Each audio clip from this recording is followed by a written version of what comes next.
What's up, everybody? My name is Alex Wilson, and I have my co-host beside me, Anthony Rivardo from Fireside Giants. This is an Empire Sports Media production, and you're listening to the Fireside Giants podcast. If you are a die-hard Giants fan, you've come to the right place, my friends. Daily episodes, interviews, draft content, and so much more. Make sure to drop a like and a subscription below on YouTube, and don't forget to leave a comment. We love to engage with everybody. Now, today's episode, we're going to talk about Logan Ryan. Safety for the Giants. What kind of value does he hold after spending the last couple seasons with us? We gave him an extension last year, and now we're kind of looking at this 3-year contract and saying, is it worth it? Is he worth keeping on this team? Now we're going to talk about his salary hit, and that a report came out that some people in the front office believe that Logan Ryan should be gone.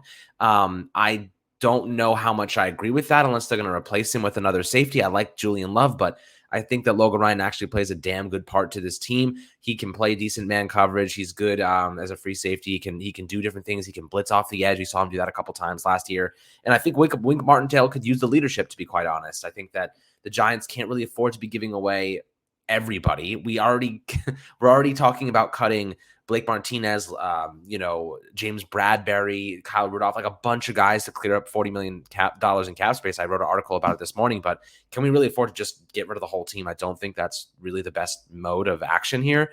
But before we dive into Logan Ryan, how much he would cost, and kind of debating on whether or not he should be on this team moving forward, how are you doing today, my friend? I'm doing quite well. Logan Ryan, I think, is a really interesting player because I actually completely agree with you. The Giants need some veteran leadership on defense. We take a look at this team. It's getting younger and younger as they continue to rebuild it. And there's really only a handful of veterans on the defense that stand out as true leaders, right? Like Blake Martinez, but is he going to be back? That's also a question mark, right? James Bradbury, is he going to be back? That's a question mark. He might get cut or traded. Leonard Williams seems like he's here to stay. He's a great leader as well. But then your next leader in terms of veterans is Logan Ryan, and I'm really struggling to think of any others because it seems like everybody else on this defense, even the best players, Jabril Peppers is still a younger guy. I mean, he's technically a veteran now, but he's still young.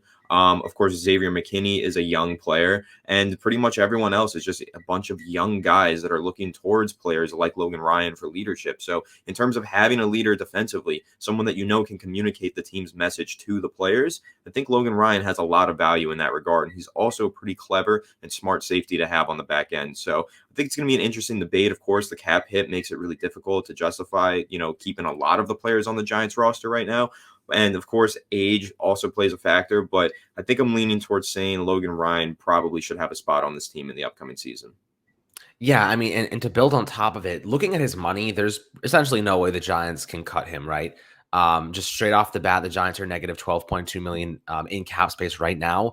By cutting Logan Ryan before June 1st, they would only save 775K, which is basically like a veteran minimum contract. They're already on the hook for 11.45 million in dead money. It's not even worth it. If they're going to cut him post June 1st, they're only saving 3.75 million, and they're accruing an $8.5 million dead cap hit. So monetarily, it makes zero sense to get rid of Logan Ryan. On field, I also think it makes zero sense to get rid of him just yet because I think that he's played such an instrumental role for Xavier McKinney's growth. I think he brings that defense together. When he misses time, you can see the impact. He missed some games last year, and the Giants really struggled without him. He's really shifty in his ways, and he actually is pretty smart when it comes to forcing fumbles, getting in front of receivers to try and get some interceptions here. But I do think that he's a better scheme fit in a zone system at this point in his career. So that's kind of the question, Anthony. When you're looking at Logan Ryan, are you scared that he can't maybe play the nickel, that he can't man up in coverage? How would Wink Martindale look to use a guy like Logan Ryan at this age if it's not going to be in a heavy man style coverage defense? I don't know if he can play that at this point. Yeah, I think that's interesting because we know that he used to play nickel corner, right? He used to be a slot cornerback. He moved over to safety when he joined the Giants because he's kind of at that age where cornerback just isn't really the spot for him anymore. He's lost a step. He's still a good, talented, athletic player, but he is 32 years old or 31 years old now, and he's not what he used to be athletically. So that's why he ultimately moved to the safety position because there's less man-to-man coverage that you have to play, right? When you're playing in the slot, you're going to have to go man-to-man with some of the shiftiest players on the field.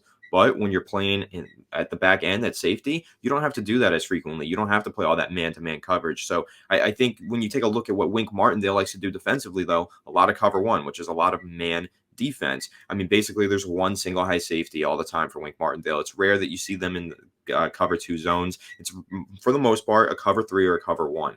And so I think that's where it becomes a little difficult. How does Logan Ryan, a much better zone safety, how does he fit into that defensive scheme? But I will say there is an avenue for them to get Logan Ryan off the roster and clear up some cap space. I know you mentioned cutting him only frees $750,000, but I don't know why the contract is structured this way. I guess maybe for Logan Ryan, he doesn't want to be cut. He'd rather be traded because you can trade a Logan Ryan and clear up $9 million in cap space, and that's pre and post June 1st. So no, they can't really cut him. If they cut him, they'll only free up $750,000. But if they trade him, they will free up over $9 million in salary cap savings, which is a pretty significant amount. So if they're able to find a trade partner for any team out there that might need a safety veteran player and they want to offload Logan Ryan in that way, that's the only way that they can really do it, because cutting him for $750,000, you're not replacing his talent level with $750,000 contracts. That's just not going to happen. It's going to have to be via trade. They're going to have to find some value that way. So if they do go ahead and move on from Logan Ryan, it's way more likely than not going to be through the trading block. And I wonder if the Giants would actually find another team during the draft that would be willing to take on his contract. If they were going to move back and a team wanted to go up and get a quarterback, they were like, the only way is if, you take on Logan Ryan's contract in addition. I think that's kind of not the biggest deal, especially because he still is a valuable player. Looking at his snap count last year is really interesting, though. When Blake Martinez went down due to the ACL tear, he started to play in the box a lot more. He had 209 total snaps in the box, 187 at slot corner, and 527 at free safety. So he played all over that defense and really racked up an unbelievable amount of tackles, a career high, actually, 117 combined tackles, 77 solo, and 40 assists. So both of those numbers are career highs for him, and that's showing you the versatility he has. He's only 30 years old, so he still has a couple of good years left on him. He's a leader in that locker room. I think that the coaching staff was just bad on the offensive side. I think Patrick Graham and the defense would have been totally fine if the offense was at least competent. And I don't think blowing the defense up is the best way to go. I think that keeping some of those pieces, if you get rid of or restructure Blake Martinez coming off the injury, I think that's reasonable. James Bradbury not going to fit our scheme. I think it's reasonable to let him go. I like Aaron Robinson as a physical man coverage corner. I think the Giants draft somebody. They might even sign someone in free agency for all we know. But I think that Logan Ryan's a guy you keep around for the most part. I kind of believe that. But Pat Leonard of the New York Daily News reports that there's guys in the organization, people from the Giants front office that think that they should move on from Logan Ryan, but there's still nothing to be said about it yet. They don't know if he's going to, get that kind of treatment, if they're going to go up to him and say, hey man, we need you to restructure your contract. Otherwise we got to let you go. I just don't see how it makes sense personally. But unless, like Anthony mentioned, unless it's a trade, I think that's the only way that goes down. Yeah, and also I don't think that they can restructure his contract per se, because this is the final year of his deal. So in order to keep him around by also lowering his salary cap, it would have to be through extension. So they'd have to keep Logan Ryan around for longer, which if there's people in the building that want to get rid of him, I don't see them extending him at any means, because then you're just keeping him in the building rather than pushing him out. So if he's going to be gone this season, it's going to be through the trade block. Yeah, that makes sense. I think that's pretty realistic to consider. So, guys, that wraps up this video about Logan Ryan, taking a quick look at his contract, what his money looks like, and if he's worth keeping around. Personally, I think we're both in agreement.